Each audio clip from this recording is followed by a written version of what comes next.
FIFA world cup లో ఇవాళ Sweden, Tunisia, Spain, Cape Verde, Belgium versus Egypt మ్యాచ్లు జరగనున్నాయి. సాంబా టీమ్ మ్యాచ్ అంటే అంచనాలే వేరు. కానీ సాకర్ వరల్డ్ కప్ లో తమ తొలి మ్యాచ్ లో వరల్డ్ నంబర్ 6 బ్రెజిల్ ఆశించిన ప్రదర్శనతో ఆకట్టుకోలేకపోయింది. యువ సంచలనం వినీసియస్ జూనియర్ గోల్తో కష్టంగా డ్రాతో గట్టెక్కింది.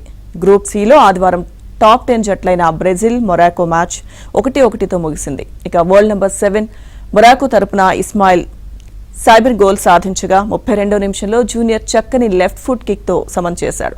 ఇక మ్యాచ్ ఆరంభంలో మొరాకో దూకుడు ముందు బ్రెజిల్ తడబడింది.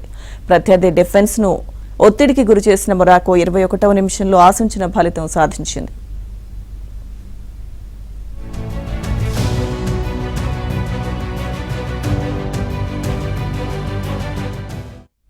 లాంగ్ పాస్ ను అందుకున్న సైబరీ బ్రెజిల్ కీపర్ అలిసన్ లైన్ నుంచి ముందుకు రావడాన్ని గమనించాడు.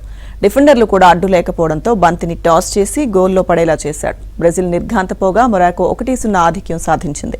తేరుకున్న బ్రెజిల్ దాడుల ఉధృతిని పెంచింది. ఇక ఈ క్రమంలో 32వ నిమిషంలో అద్భుతమైన గోల్తో స్కోర్ సమన్ చేసింది.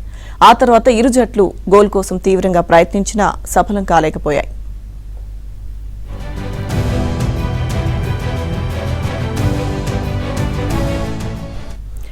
స్టాపేజ్ టైంలో మీరా ముహిమ్ సెల్ఫ్ గోల్తో గెలవాల్సిన మ్యాచ్ ను స్విట్జర్లాండ్ డ్రాతో సరిపెట్టుకుంది. గ్రూప్ బిలో ఖతార్, స్విస్ మధ్య జరిగిన ఈ పోరు 1-1తో డ్రాగా ముగిసింది. 17వ నిమిషంలో పెనాల్టీని బ్రీల్ ఎంబోలెస్ గోల్గా మార్చడంతో స్విట్జర్లాండ్ 1-0 ఆధిక్యంలో నిలిచింది. చివరిదాకా ఇదే ఆధిక్యాన్ని నిలబెట్టుకుంది.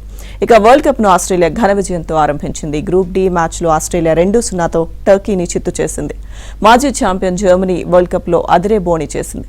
పసుకున కురకావోపై గోల్స్ వర్షం కురిపించింది. ఇక గ్రూప్ ఈలో జరిగిన మ్యాచ్లో జర్మనీ 7-1తో కురకావోపై గెలిచింది.